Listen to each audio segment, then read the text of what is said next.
Bismillahirrahmanirrahim. Assalamualaikum warahmatullahi wabarakatuh. Alhamdulillahi ala ihsanihi wa syukru lahu ala taufiqihi wa amtinani wa asyhadu an la ilaha illallah wahdahu la syarika lahu ta'ziman li sya'ni wa asyhadu anna Muhammadan abduhu wa rasuluhu da'ila ridwani. Allahumma salli alaihi wa ala alihi wa ashabihi wa ikhwani.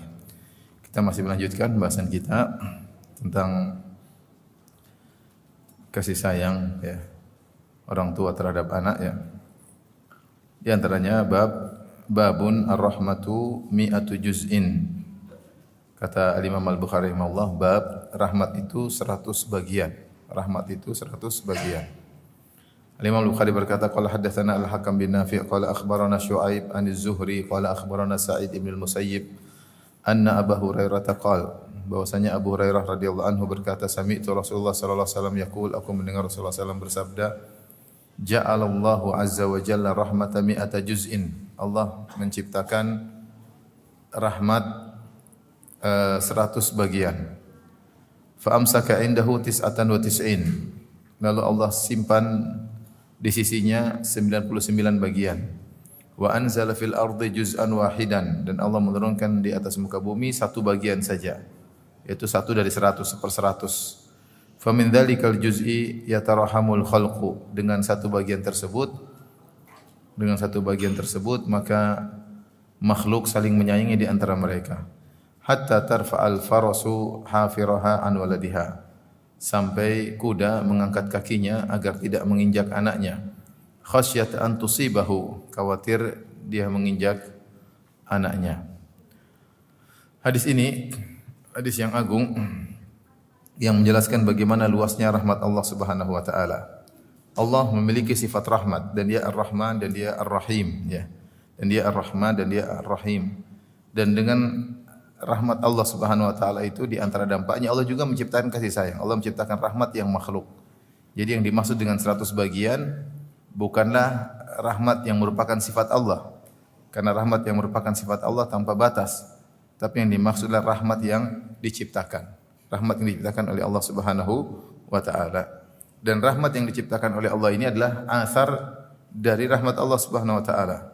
Seperti firman Allah Subhanahu wa taala tentang hujan, kata Allah Subhanahu wa taala, "Fanzur ila athari rahmatillah." Ya.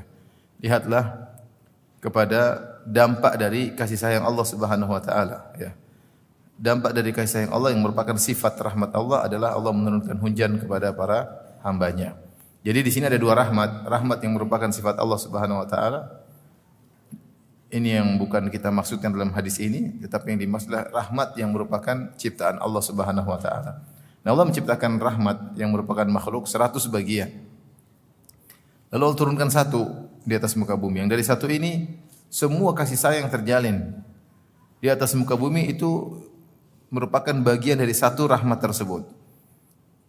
Ayah sayang kepada anaknya, ibu sayang kepada anaknya, anak sayang kepada ibunya, seorang sayang kepada kawannya. Sampai di antara hewan, bahkan kuda sayang kepada anaknya. Sampai kuda ketika hendak berjalan di bawah anaknya, diangkat kakinya jangan sampai keinjak anaknya. Kenapa diangkat kakinya? Dia tidak asal sembarang berjalan, karena dia khawatir kakinya menginjak anaknya. Kuda tersebut sayang kepada anaknya. Di sini disebutkan kuda karena kudalah yang mungkin kelihatan, nampak. Beda ketika kalau Nabi menyebutkan binatang buas. Meskipun dalam sebagian riwayat disebut binatang buas, tapi yang sering, kalau di zaman itu yang sering terlihat adalah kuda. Bagaimana kuda berjalan bersama anaknya sehingga terlihat dalam kehidupan keseharian. Beda seandainya kalau Rasulullah SAW menyebutkan singa atau harimau. Meskipun dalam sebagian riwayat disebutkan juga, bahkan binatang buas mengangkat kakinya, tidak menginjak anaknya karena sayang kepada anaknya. Nah, kasih sayang timbul dalam hati kuda terhadap anaknya atau binatang buas singa terhadap anaknya, ini adalah bagian dari satu rahmat yang Allah turunkan. Yang Allah turunkan ya. Bagaimana hewan-hewan induk hewan yang bekerja keras untuk mencari makan buat anaknya. Ini semua dari satu bagian tersebut ya, satu bagian tersebut. Dan ini adalah sebagaimana saya katakan tadi, adalah rahmat makhluk Allah Subhanahu wa taala, bukan rahmat yang merupakan sifat Allah Subhanahu wa taala. Di antara rahmat yang merupakan makhluk Allah, contohnya seperti Allah berfirman kepada surga, Allah berkata kepada surga, "Anti rahmati," engkau adalah rahmatku. Engkau adalah rahmatku. Maksudnya ini surga adalah dampak dari kasih sayang Allah dan ini adalah rahmat yang makhluk. Di rahmat makhluk merupakan dampak dari rahmat yang merupakan sifat Allah Subhanahu wa taala.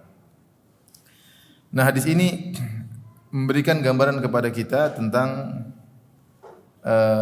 luasnya rahmat Allah nanti di hari kiamat kelak. Kalau di dunia saja Allah sudah menurunkan satu rahmat, yang rahmat tersebut dibagi kepada seluruh makhluk sehingga mereka saling mengasihi di antara mereka. Bagaimana lagi yang sisa 99? Maka hadis seperti ini memberikan kita harapan yang sangat besar untuk dirahmati oleh Allah pada hari kiamat kelak. Untuk dirahmati oleh Allah di hari kiamat kelak. Karena bagaimana luasnya rahmat Allah, ya, yang Allah sisakan untuk hamba-hambanya di hari kiamat kelak, masih ada 99% lagi yang belum Allah turunkan kepada hamba-hambanya. Taib.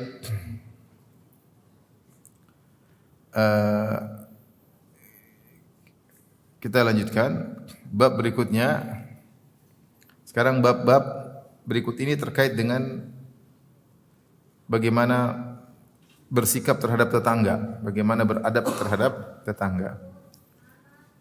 Bab al-wasat bil jar. Bab tentang wasiat untuk berbuat baik kepada tetangga. Bab untuk wasiat berbuat baik kepada tetangga. Al-Imam Bukhari berkata, qala haddatsana Ismail bin Abi Uwais, qala haddatsani Malik an Yahya bin Sa'id, qala akhbarani Abu Bakar bin Muhammad an Amrah an Aisyah radhiyallahu anha anin Nabi sallallahu alaihi wasallam qala, dan Nabi sallallahu alaihi wasallam beliau bersabda, ma zala Jibrilu sallallahu alaihi wasallam yusini bil jar hatta dhanantu annahu sayuwarrithuhu. Dari Nabi sallallahu alaihi wasallam beliau bersabda, senantiasa Jibril alaihissalam berwasiat kepadaku untuk berbuat baik kepada tetangga sampai aku menyangka bahwasanya Jibril akan menjadikan tetangga sebagai ahli waris. Sampai aku menyangka bahwasanya Jibril akan menjadikan tetangga termasuk ahli waris, ya. Hadis ini di antara yang menunjukkan kesempurnaan syariat Islam, di mana syariat Islam mengajarkan segala sesuatu sampai adab terhadap tetangga, bahkan adab terhadap tetangga tersebut secara detail. Dan ini mungkin tidak kita dapati dalam ajaran-ajaran agama-agama yang lain.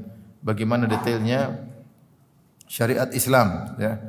Sangat detail, bahkan kepada tetangga pun ada aturan-aturan terhadap tetangga. Kalau terhadap tetangga ada aturan, apalagi terhadap istri, terhadap anak-anak. Sehingga syariat ini turun dari Allah Subhanahu wa taala dengan mutakamilah, dengan sempurna. Maka tidak ada celah bagi orang-orang sekuler yang mengajak orang-orang untuk meninggalkan praktik agama, ya, dan menyatakan bahwasanya agama hanya dipraktikkan dalam masjid. Kalau sudah keluar masjid, lepaskanlah pakaian agama. Ini tidak benar. Karena Islam mengajarkan bukan cuma interaksi dalam masjid. Islam juga mengajarkan interaksi dalam segala hal, ya. Dalam rumah tangga, dengan tetangga, ya. Bahkan urusan-urusan kenegaraan, Islam lengkap mengajarkan segala hal. Urusan kriminal juga ada aturannya, bagaimana hukumnya, ya, dan lengkaplah syariat Islam. Di antara kesempurnaan Islam adalah bagaimana Islam mengajarkan beradab terhadap tetangga. Di sini Rasulullah SAW mengajarkan, memberitahukan kepada kita, la yazal Jibril senantiasa yusini bil jar, memberi wasiat kepada aku untuk berbuat baik kepada tetangga. Sabda Nabi, la yazalu Jibril, senantiasa Jibril, menunjukkan continue. Jibril sering berulang-ulang datang kepada Nabi, wahai Muhammad, berbuat baiklah kepada tetangga. Datang lagi, wahai Muhammad, berbuat baiklah kepada tetangga. Wahai Muhammad, berbuat baiklah kepada tetangga. Berulang-ulang. Saking sering diulang-ulangnya, Jibril memberitahu kepada Nabi, sampai aku menyangka bahwasanya tetangga akan menjadi ahli waris. Sampai aku menyangka tetangga akan menjadi ahli waris karena sering diulang-ulangnya wasiat dari Jibril kepada Nabi Muhammad sallallahu alaihi wasallam. Dan ini menunjukkan bahwasanya tetangga punya hak yang agung yang harusnya tidak kita sepelekan. Maka kalau kita tahu Jibril begitu perhatian kepada tetangga dan Nabi pun begitu perhatian terhadap tetangga, harusnya kita sebagai umat Nabi Muhammad sallallahu alaihi wasallam berusaha untuk berbuat baik kepada tetangga dengan berbagai macam kebaikan, ya.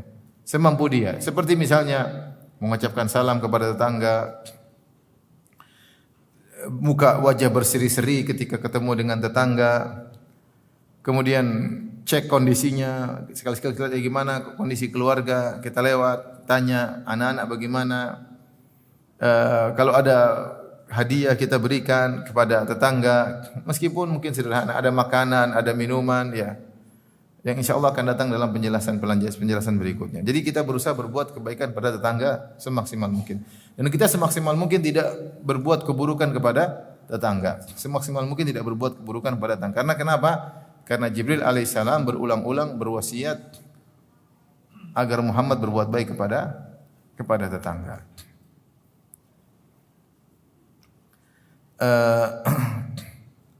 Kenapa Jibril alaihissalam menekankan agar berbuat baik kepada tetangga? Allah alam, karena kedekatan.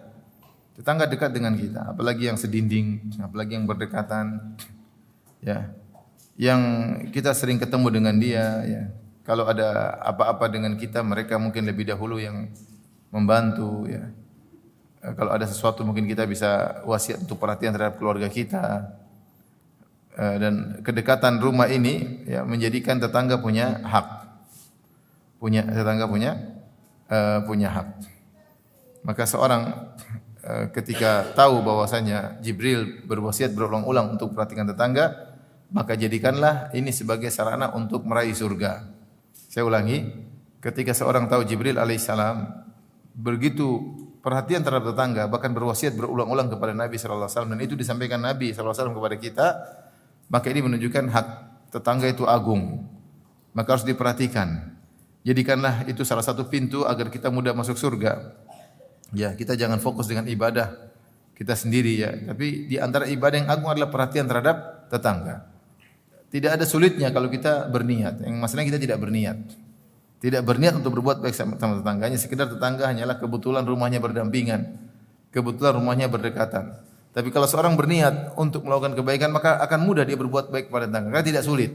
Cuma sekedar sapa, salam, kalau ada kue sedikit dibagi, ya. Ketemu anak-anaknya, assalamualaikum, ada kunjungan sesekali, mudah. Ya, kalau memang berniat. Jadi masalah kalau tidak berniat untuk berbuat baik kepada tetangga, maka jadilah tetangga terlalaikan begitu saja tanpa ada perhatian khusus kepada mereka. Bahkan bagaimana dahulu para ulama menyebutkan perhatian terhadap hak tetangga bukan hanya ada sejak adanya Islam, tetapi di zaman jahiliyah dahulu juga perhatian terhadap tetangga sudah merupakan tradisi Arab jahiliyah. Ya. Sudah merupakan tradisi Arab jahiliyah, bahwasanya mereka menghargai tetangga mereka. Oleh karenanya ada seorang penyair namanya Antara. Antara itu seorang penyair jahili. Seorang penyair yang wafat dalam zaman jahiliyah, itu musyrik. Di antara syairnya dia berkata, wa ughuddu tarfi in badat li jarati hatta juwariya jarati ma'waha. Kata dia, aku menundukkan pandanganku ketika terlihat istri tetanggaku.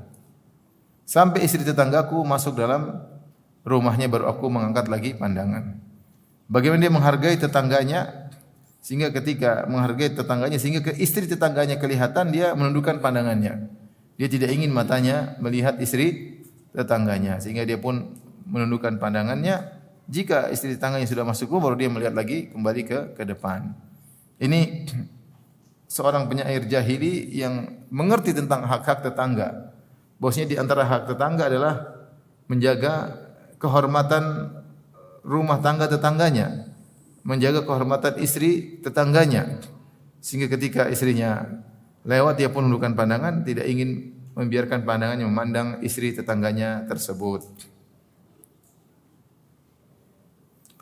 Intinya berbuat baik kepada tetangga dengan dua cara. Yang pertama, berusaha semaksimal mungkin berbuat baik kepadanya. Yang kedua, berusaha semaksimal mungkin untuk tidak mengganggunya. berusaha semaksimal mungkin melakukan kebaikan kepadanya, yang kedua berusaha semaksimal mungkin tidak mengganggunya. Hadis berikutnya, Imam Bukhari berkata, qala hadatsana Shadaqatu qala akhbarana Ibnu Uyainah an Amr an Nafi' bin Jubair an Abi Shuraih Al-Khuzai anin Nabi sallallahu alaihi wasallam qala, Rasulullah sallallahu bersabda, "Man kana yu'minu billahi wal yawmil akhir falyuhsin ila jarihi." Siapa yang beriman kepada Allah dan hari akhirat, maka berbuat baiklah kepada tetangganya. Wa man kana yu'minu billahi wal yawmil akhir falyukrim dhaifahu. Siapa yang beriman kepada Allah dan hari akhirat, maka muliakanlah tamunya. Wa man kana yu'minu billahi wal yawmil akhir falyakul khairan aw liyasmut. Siapa yang beriman kepada Allah dan hari akhirat, maka hendaknya dia berkata-kata yang baik atau dia diam. Hadis ini dibuka oleh Nabi SAW dan berulang-ulang sebelum Nabi menekankan sesuatu. Ada 3 hal yang Nabi tekankan, yaitu diantaranya berbuat baik kepada tetangga, memuliakan tamu, dan berkata diam atau berkata baik atau diam. Setiap Nabi mengucapkan 3 wasiat tersebut, setiap Nabi mengucapkan salah satunya, Nabi buka dengan sabdanya, "Man kana yu'minu billahi wal yawmil akhir." Siapa yang beriman kepada Allah dan hari akhirat. Karena perkara-perkara ini butuh iman. Kalau seorang tidak punya iman, dia akan pelit sama tetangganya. Kalau dia tidak punya iman, dia akan malas menjamu tamunya. Maka kalau dia tidak punya iman, dia asal ngomong sembarangan. Maka untuk bisa menjalankan 3 wasiat Nabi ini, butuh iman kepada Allah dan hari akhirat. Beriman kepada Allah bahwasanya Tuhan yang menciptakannya, yang telah memerintahkannya melalui Rasulnya, dan Tuhan ini yang akan membalas pada hari kebangkitan kelak. Apapun yang kau lakukan berupa kebaikan akan ada balasannya. Wa ma taf'alu min khairin ya'lamuhullah. Kebaikan apapun yang kau lakukan maka Allah tahu dan akan ada balasannya.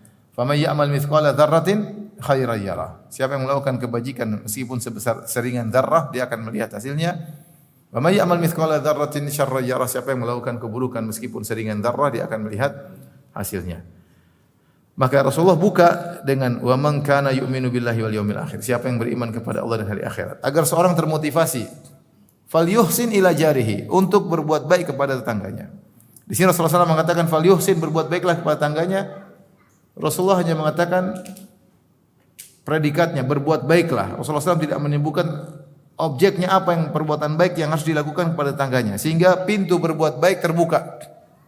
Semua kebaikan bisa kita lakukan, dari perkara kecil sampai perkara besar. Tadi sudah saya sebutkan beberapa contohnya. Kalau ketemu kita salam, dia masuk rumah kita salam, assalamualaikum. Kalau perlu kita jabat tangan dengan senyuman, ya. Ngobrol sebentar, gimana kabarnya Pak, sapa sopan santun. Ini di antara kalau kita niatkan karena Allah dapat pahala, karena dia punya hak untuk kita muliakan, untuk kita berbuat baik kepadanya. Lebih dari itu, kalau kita punya makanan kita kirim kepadanya, ya. Kita kirim kepadanya, ya. Kebaikan apapun yang bisa kita lakukan pada tetangga dibuka lebar oleh syariat. Yang penting baik lakukan. Yang paling mudah adalah kita membayangkan kalau kita jadi tetangga. Posisi kita sebagai dia, kira-kira apa yang kita suka untuk dilakukan kepada kita. Maka lakukanlah. Ya. Dan itulah definisi akhlak yang mulia. Kata Nabi SAW dalam Sahih Muslim, "Faman zuhzi 'anil nari wa udkhilal jannata." Ya. Faman ahabba an yuzahza 'anil nar wa udkhilal jannah. Siapa yang ingin dimasukkan dalam surga dan diselamatkan dari neraka, falta'tihi maniyatuhu wa huwa yu'minu billahi wal yawmil akhir, maka hendaknya kematian datang kepadanya dalam kondisi dia beriman kepada Allah dan hari akhirat. Wal ya'ti ila nasi alladhi yuhibbu an yu'ta ilaihi, dan hendaknya dia melakukan kebaikan kepada seorang yang dia suka untuk dilakukan kepadanya. Seorang berusaha meninggal dalam 2 kondisi, beriman kepada Allah dan hari akhirat. Yang kedua, berbuat baik kepada orang lain dengan sikap yang dia sukai untuk diperbuat kepadanya. Selama ada dalam dirinya perasaan seperti itu, maka dia senantiasa berakhlak mulia. Dia selalu memposisikan dirinya kepada pihak yang berhadapan dengan dia. Kalau dia sama istrinya, dia bayangkan kalau dia sebagai istri kira-kira apa yang disukai oleh istrinya, maka dia lakukan. Kalau dia sebagai ingin berbuat baik kepada orang tuanya, dia bayangkan dirinya sebagai orang tuanya, apa harus dia lakukan. Kalau seorang wanita ingin berbuat baik kepada suaminya, dia bayangkan, saya kalau jadi suami saya ingin seperti apa, maka lakukanlah. Kalau dia ingin berbuat baik kepada anaknya, dia bayangkan, seandainya saya jadi anak saya, kira-kira apa yang harus saya lakukan supaya anak saya senang. Anak yang disukai seorang anak seperti apa, maka dia lakukan. Di antaranya kepada tetangga. Kalau saya sebagai tetangga, kira-kira apa yang saya suka dilakukan kepadaku, maka lakukanlah. Maka lakukanlah. Maka Rasulullah SAW bersabda di sini, "Falyuhsin ila jarihi." Siapa yang beriman kepada Allah dan hari akhirat, maka berbuat baiklah kepada tetangga. Yakinlah pahala berbuat baik kepada tetangga besar. Kenapa besar? Karena Jibril berulang-ulang berwasiat kepada Nabi sallallahu alaihi wasallam. Dan ini adalah hak yang sering terlupakan. Maka Allah alam Jibril mengulang-ulang karena inilah hak yang sering apa? Terlupakan. Dan semakin jauh, semakin zaman, semakin modern, orang semakin sibuk dengan dirinya, semakin lupa dengan tetangganya. Betapa sering kita hidup bertetangga, kita enggak kenal siapa tetangga kita enggak kenal. Enggak kenal sama sekali, enggak pernah ngobrol, enggak pernah menyapa sama sekali. Itu yang terjadi di Jakarta. Tetangga tidak kenal sama sekali. Padahal di antara sarana kita untuk masuk surga dapat pahala berbuat sama tetangga. Tidak susah kalau punya niat. Kalau enggak punya niat ya sudah. Tinggal beli terang bulan, tahu terang bulan? Martabak manis ya. Kirim selesai. Apalagi kalau saya tetangganya, kirim aja terang bulan. Artinya yang penting niat. Masalahnya kita enggak niat, kita cuek aja. Kalau kita niat kan tidak susah, maksudnya tidak butuh uang banyak, enggak juga. Sederhana. Kita lagi pulang dari luar kota, kebetulan ada makanan khas kota yang kita datangi, bagi-bagi. Ya, mungkin setahun 2 kali, 3 kali. Apa susahnya? Tapi itu pintu surga. Ya. Sehingga tetangga husnudzon sama kita. Dampaknya ada. Tetangga husnudzon sama kita, tidak berburuk sangka sama kita. Kalau ada kesalahan dari kita, dia akan memaklumi. Dia tahu. Kalau dia ada apa-apa kita salah, dia mudah menegur. Karena dia tahu kita ada perhatian sama mereka. Cuma masalahnya hari-hari berlalu, bulan-bulan berlalu, tahun-tahun berlalu, kita enggak ada pikiran sama sekali. Ya. Apalagi kalau tetangga kita kaya pun kita kasih, mereka senang. Ya, orang kaya pun kalau dikasih hadiah senang atau tidak? Senang. Saya waktu hajian aja padahal jemaah plus kaya-kaya. Begitu ada bagi gratisan ngantri juga. padahal kaya-kaya. Waktu gratisan ngantri juga, Masya Allah. Senang orang tuh dikasih hadiah apa? Senang meskipun orang kaya. Apalagi kalau tetangga kita miskin-miskin, waduh. Kita ajak makan ke rumah. Setahun paling 2-3 kali. Setahun 2-3 kali sudah cukup.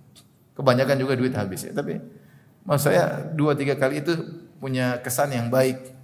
Berbuat baik sama tetangga. Jadi memang harus diniatkan. Kalau enggak diniatkan enggak bakalan bisa. Tetangga kita banyak, tetangga yang tinggal bersamping kita. Ada orang-orang yang kerja di sekitar kita, yang selalu kita lihat tiap hari. Itu yang lihat mungkin hidup kita nyaman dia lihat, maka kita perlu bagi-bagi kebahagiaan kepada mereka. Baik. Ini maka Rasulullah mengatakan, "Man kana yu'minu billahi wal yawmil akhir falyuhsin ila jarihi." Siapa yang beriman kepada Allah dan akhirat, hendaknya dia berbuat baik kepada tetangganya, dan perbuatan baik tersebut sesuai dengan urf masing-masing terserah. Mau apa yang dilakukan tidak dilarang oleh Nabi sallallahu alaihi wasallam selama itu merupakan kebaikan.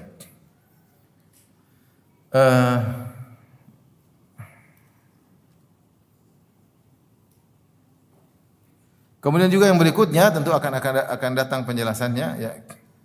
Wa man kana yu'minu billahi wal yawmil akhir falyukrim dhaifahu. Siapa yang beriman kepada Allah hari akhirat maka muliakanlah apa? Tamunya. Ini juga sarana untuk masuk surga. Ada tamu, terutama tamu-tamu yang dari safar jauh kita muliakan. Tamu-tamu juga yang datang kita muliakan. Kita mencari ridha Allah Subhanahu wa taala. Dan yang terakhir, siapa yang beriman kepada Allah dan hari akhirat maka hendaknya dia berkata baik atau dia diam. Berusaha berkata baik, kalau enggak dia diam.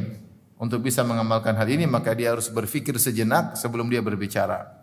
Berfikir sejenak sebelum dia berbicara, dia timbang antara kebaikan dan keburukan dari ucapan tersebut. Kalau baik dia ucapkan, kalau dia merasa tidak baik tidak usah dia ucapkan, kalau dia ragu hendaknya diam. Rasulullah SAW bersabda, "Man somata naja," yang diam yang selamat.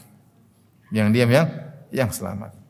Ada kondisi di mana orang-orang semakin banyak omong semakin tidak selamat. Kalau dia pun tidak selamat di dunia, tidak selamat, lebih parah kalau tidak selamat di akhirat. Maka seorang berusaha untuk jaga omongannya. Dalam riwayat yang lain, Rasulullah SAW mengatakan, "Man kana yu'minu billahi wal yawmil akhir fala yu'dhi jarahu." Barang siapa yang beriman kepada Allah dan hari akhirat, maka jangan mengganggu tetangganya. Jangan mengganggu tetangganya. Dan gangguan kepada tetangga ini sangat banyak modelnya yang sering terjadi di antara masyarakat. Di antaranya misalnya meletakkan sampah di depan rumah yang baunya sampai ke tetangga. Misalnya. Ini sederhana, ini sering terjadi. Mungkin tidak dirapikan, tidak ditaruh tempat sampah yang baik sehingga baunya kalau tetangga buka pintu dia, angin sepoi-sepoi, bau sampah masuk ke dalam rumahnya. Atau misalnya siram bunga tapi kebanjiran sehingga banjirnya masuk ke rumah apa? Tetangga. Siram bunga terlalu banyak, airnya basah-basah, becek-becek menjadikan halaman tetangga menjadi apa? Becek. Adapun kalau sedikit becek sedikit harusnya tetangga memaklumi. Ini hal yang tidak bisa dihindari karena kita ingin menyirami bunga. Tapi kalau berlebihan jadi apa? Jadi becek. Itu contohnya. Contohnya sampai disebutkan misalnya di zaman dahulu alat penggiling sesuatu. Kalau giling sesuatu bunyinya kenceng, mengganggu tetangga, ini tidak boleh. Jadi kalau ada alat penggiling jangan diletakkan di dinding yang nyambung dengan apa? Tetangga sebelah, tapi berusaha di tengah-tengah sehingga tidak mengganggu tetangga sebelah kanan, tidak juga mengganggu tetangga sebelah kiri. Atau menggiling di waktu-waktu yang kira-kira mereka tidak sedang istirahat, misalnya. Ya. Sebagian orang ketika di rumah muter berita atau muter musik keras-keras sehingga tetangga terganggu. Sebagian orang kalau jadi waktu zaman-zaman masih kecil, pokoknya ada lagu dangdut baru aja, diputar kenceng-kenceng kayak satu kampung biar tahu saya sudah punya lagu dangdut ya. Kenceng banget. Masalahnya tidak semua orang suka lagu dangdut, ada yang suka lagu metal, ada yang suka lagu ini zaman-zaman maksiat dulu. Itu mengganggu, yang tidak suka mengganggu. Kayak kalau yang suka sama-sama maksiat. Tapi ini mengganggu. Ya. Ganggu. Di antara gangguan yang saya pernah lihat juga berkelahi suami istri. Saya pernah lewat suatu kompleks, rumahnya kecil-kecil mungkin lebar-lebar 4 meter tapi samping-sampingan. Begitu ada satu yang berkelahi sama suami istrinya keluar, semua tetangga keluar. Saya pas lewat begitu mau jalan kaki. Bertengkar, semua keluar ngeliatin. Wah. Mengganggu, berkelahi dalam rumah jangan keluar ya. Keluar jadi semua lihat. Kadang-kadang lepas kontrol maka ingin membela diri di hadapan tetangga, suami semakin maki-maki istri, istri semakin maki-maki suami. Ini mengganggu tetangga. Berkelahi dalam rumah jangan keluar-keluar. Ya. Jadi banyak sekali hal yang bisa mengganggu apa? Tetangga ya. Ya. Tetangga yang baik dia minta maaf ya. Saya punya tetangga ada yang sering bunyi druk. Dia bilang sama istri saya, minta maaf ada suara-suara ternyata itu kucing saya. Ya berarti bukan kamu yang salah, kucingmu yang salah. Jadi kucingnya loncat-loncat karena terganggu kedengaran sampai sebelah. Ya. Kalau dikasih ada penjelasan, pengertian. Ini ngapain jam-jam segini ada apa? Banting sana banting sini. Ternyata apa? Kucingnya yang kadang-kadang sholat malam kali atau bangun tiba-tiba mungkin zikir atau apa nggak tahu. Jadi intinya jangan ganggu tetangga sebisa mungkin. Jangan ganggu tetangga. Pernah ada seorang tetangga di Saudi, waktu saya tinggal di Saudi. Dia bikin kegiatan mungkin jam berapa? Jam 1 atau jam 2. Maku sana maku sini. Tetangganya keluar. Ya fulan, ngapain kamu? Ini lagi ngetik. Harus jam segini kan ngetik apa? Maku-maku harus jam segini. Enggak bisa besok kan? Kenapa harus jam 2 malam berapa? Maku-maku. Mungkin sana kan suka begadang. Taib. Kita lanjutkan. Bab hakil jar. Babun hakul jar atau babu hakil jar. Bab tentang hak tetangga.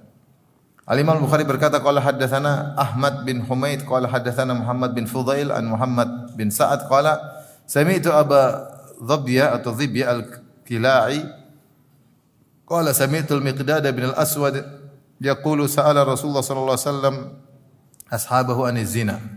Suatu hari Rasulullah SAW bertanya kepada para sahabat tentang zina. Bagaimana menurut kalian tentang zina? Qalu haramun. Haramallahu wa rasuluh. Para sahabat berkata, zina hukumnya haram. Allah telah mengharamkannya dan juga Rasulullah telah mengharamkannya. Faqala, Rasulullah berkata, la an yazniya ar-rajulu bi ashri niswah. Sungguh seseorang berzina dengan 10 wanita. Aisaru alaihi min an yazniya bi imraati jarihi. Masih lebih ringan di sisi Allah daripada kalau dia berzina dengan istri tetangganya. Masih lebih ringan daripada kalau dia berzina dengan istri tetangganya. Wa sa'alahu manis sariqah. Kemudian Rasulullah bertanya kepada para sahabat, "Bagaimana kalian menurut kalian tentang pencurian?" Qalu haram, kata mereka haram. Haramallahu azza wa jalla wa rasuluh. Sungguhnya mencuri itu diharamkan oleh Allah dan Rasulnya. Maka Rasulullah menimpali, la an yasriqa min asyrati ahli abyatin aisaru alaihi min an yasriqa min baiti jarihi.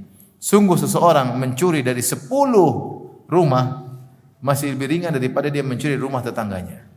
Masih lebih ringan daripada dia mencuri dari satu rumah tetangganya. Hadis ini semakin menekankan tentang agungnya hak tetangga. Oleh karenanya Al-Imam Al-Bukhari membawakannya dalam bab hakul jar. Hakul jar ya.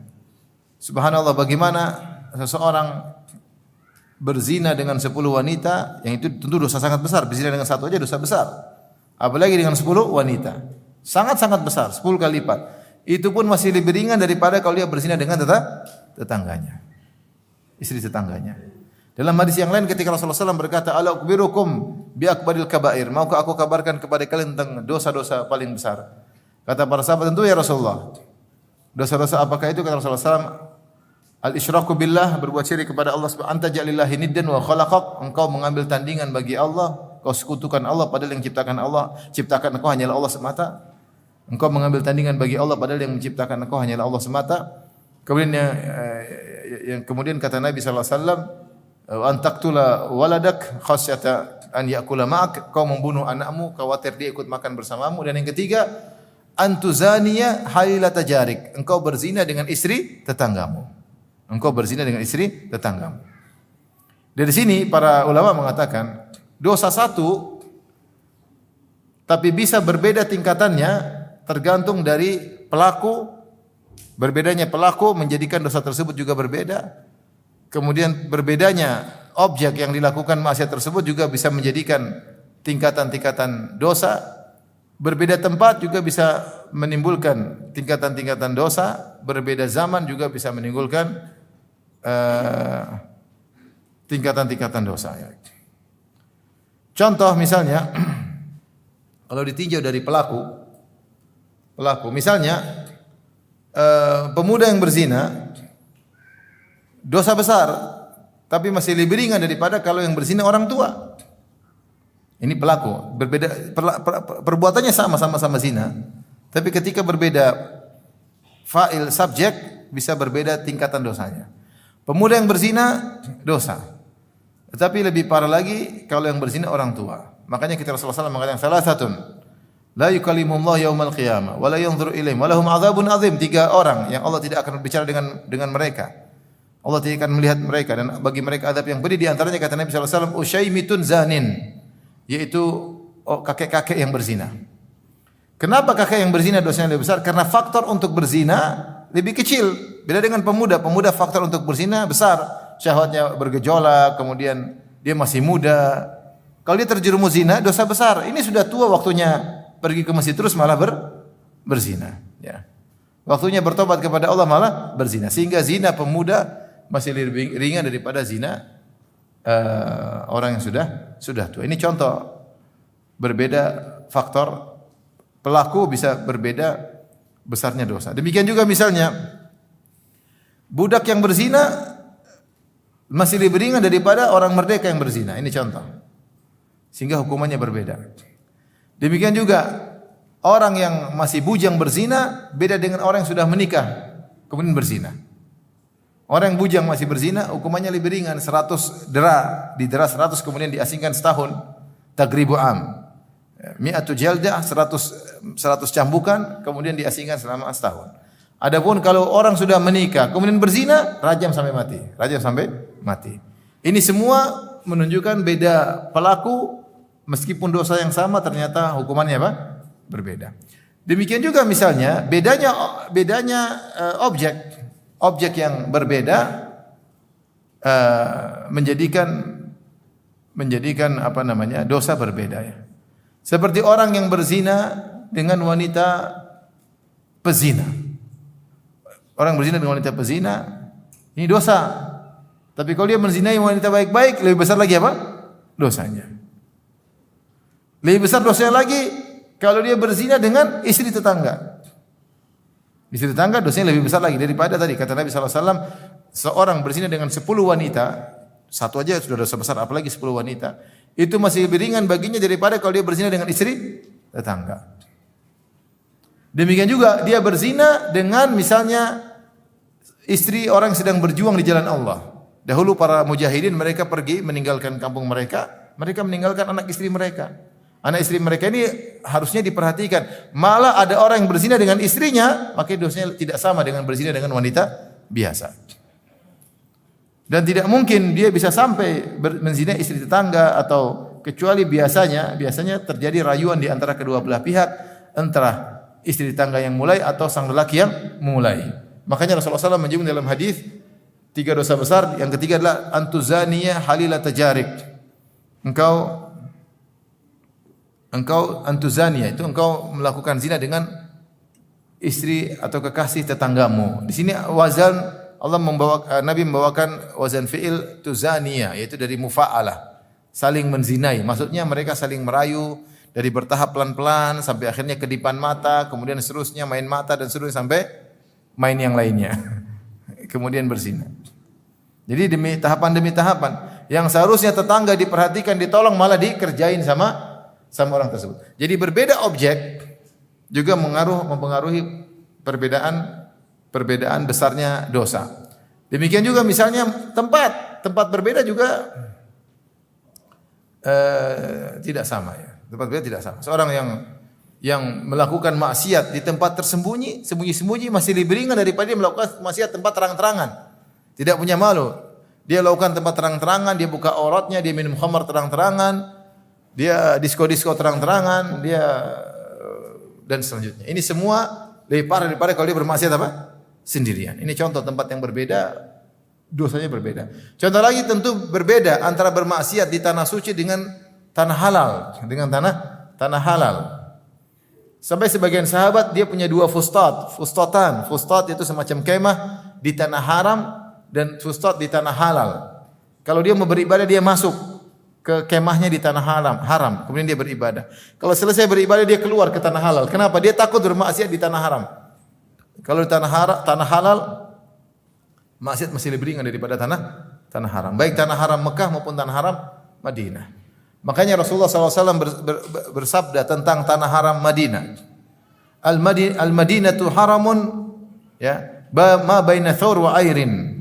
Sungguhnya Madinah itu tanah haram antara pegunungan Gunung Thawr dan Gunung Air. Gunung Thawr itu di belakang Gunung Uhud, Gunung Air itu di dekat Miqat Muzdalifah, Dzulhulaifah. Dekat Miqat Dzulhulaifah, Bir Ali orang bilang sekarang. Kemudian Rasulullah itulah tanah haram. Faman ahdatsa fiha hadatsan aw awa fiha muhditsan. Maka siapa yang melakukan perbuatan bid'ah atau perbuatan kezaliman di tanah haram, atau melindungi orang yang melakukan bid'ah atau melakukan keharaman di tanah haram, melakukan kezaliman di tanah haram, fa alaihi la'natullah wal malaikati wan nasi ajmain. Maka atas dia laknat Allah, malaikat dan seluruh manusia, la yuqbalu minha sarfun wala adlan. Maka kalau dia melakukan amal fardu tidak diterima, kalau dia melakukan amal sunnah tidak diterima. Ini ancaman yang keras bagi orang bermaksiat di tanah haram Madinah ya. Adapun yang berbuat maksiat tanah haram Mekah, maka Allah sebut dalam Al-Qur'an, "Wa man yurid fihi bi ilhadin bi dzulmin nudzikuhu min adzabin alim." Siapa yang berkeinginan untuk melakukan maksiat di tanah haram Mekah, kami akan buat dia merasakan adab yang pedih. Sehingga orang yang berniat melakukan kemaksiatan di tanah haram terancam dengan adab yang pedih, dia melakukan dosa besar. Jadi beda antara tanah haram dengan tanah halal. Jadi ternyata lokasi melakukan maksiat juga mempengaruhi besar kecilnya dosa. Demikian juga waktu. Waktu melakukan maksiat berbeda. Ketika waktu-waktu mulia melakukan maksiat itu semakin besar. Ramadan malah bermaksiat, 10 awal bulan Dzulhijjah malah bermaksiat, sepertiga malam yang terakhir malah bermaksiat. Tentu tidak sama dengan maksiat di hari-hari di waktu-waktu yang lain. Ini semua menunjukkan bahwasanya dosa bisa jadi sama, tetapi ketika ada perbedaan pelaku atau perbedaan objek atau perbedaan tempat atau perbedaan waktu, maka ini semua bisa membedakan kualitas dosanya. Dan ini dijelaskan oleh Ibnu Qayyim rahimahullah panjang lebar dalam kitabnya Ighatsatul Lahfan min Masaidis Syaitan. Jadi 2 halaman 143 dan seterusnya ya. Nah, dalam hal ini kita sebutkan berzina dengan istri tetangga tidak sama dengan berzina dengan wanita biasa. 10 kali lipat bahkan lebih dosanya lebih besar 10 kali lipat. Tetangga yang harusnya dia perhatikan malah dia zinai. Lihatlah tadi saya sudah sebutkan bagaimana antara dia mengatakan aghuddu tarfi hina badat li jarati hatta tuwariya jarati ma'waha hatta yuwariya jarati ma'waha ya. Kata Antarah dan dia seorang penyair jahili meninggal dalam kondisi musyrik, aku tundukkan mataku ketika tampak istri tetanggaku. Dan aku terus tundukkan mataku sampai istri tetanggaku masuk dalam rumahnya. Maka seorang menghargai tetangganya dengan menjaga kehormatan tetangganya dengan menjaga kehormatan istri tetangga tersebut. Jangan malah istri tetangga keluar malah dia mulai pandangannya mulai terfokus ya. Fokus kemudian melihat dari atas ke bawah, ini tidak benar. Tidak benar. Kita ini adalah istri tetangga saya harus hormati. Demikian juga misalnya kita punya teman kita misalnya kebetulan istrinya mungkin berwajah manis, kita enggak boleh kemudian melihat. Ini apa namanya? Kemuliaan teman kita, maka kita harus hargai kemuliaan teman kita tersebut. Jangan malah kita memanfaatkan kelalaian teman kita ya. Waliyadzubillah. Dan banyak kasus terjadi seperti ini. 2 orang berteman kemudian ribut, tetangga ternyata dia jatuh cinta sama istri kawannya. Kemudian cerai-cerai, kemudian nikah. Saya ada cerita subhanallah. 2 orang, saya tahu dua-duanya ya. 2 orang saling terlalu dekat. Ini pasangan, dekat kemana-mana jalan bareng. Kemudian satu mobil bareng-bareng. Tapi saking dekatnya, kemudian ini istri temannya sering ngobrol-ngobrol sama suami temannya dan sebaliknya. Akhirnya terjadi cinta. Akhirnya cerai. Temannya, istrinya minta cerai, kemudian nikah sama temannya. Ini terjadi.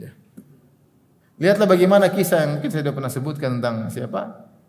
Ummu Salamah ketika dia berjalan menuju berhijrah sendirian dari Mekah menuju Madinah, maka ditemani oleh seorang sahabat yang itu masih kafir ya. Kalau enggak salah Utsman bin Talha bin Abi Talha ya. Kemudian dia mengatakan, "Engkau Ummu Salamah?" Dia tahu punya suami namanya Abu Salamah. Maka dia temani perjalanan 450 km dari Mekah menuju Madinah. Tidak ada ngobrol di tengah jalan. Dia muliakan wanita tersebut karena dia tahu ini wanita ini punya suami. Ini sebagian orang justru kalau sama istri temannya ngobrol ketawa ketiwi cekakaan, ya enggak boleh. Itu istri temanmu, kau harus hormati temanmu. Kalau kau hormati temanmu maka hormati istrinya. Bukan malah menyengaja untuk genit sama istri teman. Ini enggak boleh, hati-hati.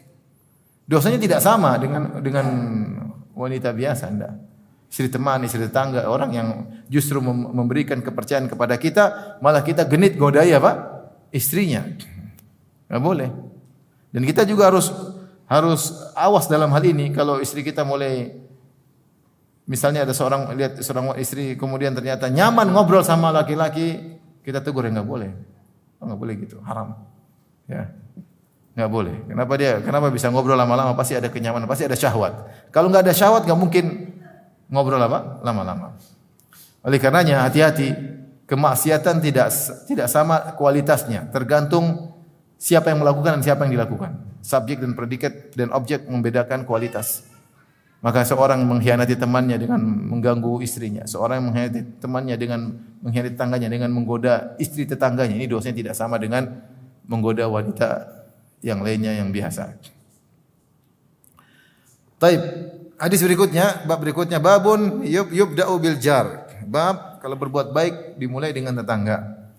Imam Al-Bukhari berkata qala haddatsana Muhammad bin Minhal. Qala haddatsana Yazid bin Zurai. Qala haddatsana Umar bin Muhammad an abihi. An Ibnu Umar qala qala Rasulullah sallallahu alaihi wasallam bersabda, "Ma zala Jibril yusini bil jar hatta dhanantu annahu sayuwarrithuhu." Saya pernah hajian. Saya hajian.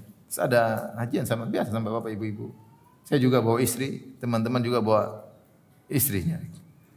mungkin ada salah seorang dari istri kawan yang dia perhatian sama ustaz kan. Jadi diambilinlah saya kadang makanan. Saya tidak minta, padahal saya cuek-cuek aja. Suaminya marah. Saya bilang wajar suami yang bagus, jangan dibiarin istrinya kayak begitu. Suaminya marah-marah. Suami yang bagus ini. Saya juga tidak respon, saya biasa aja.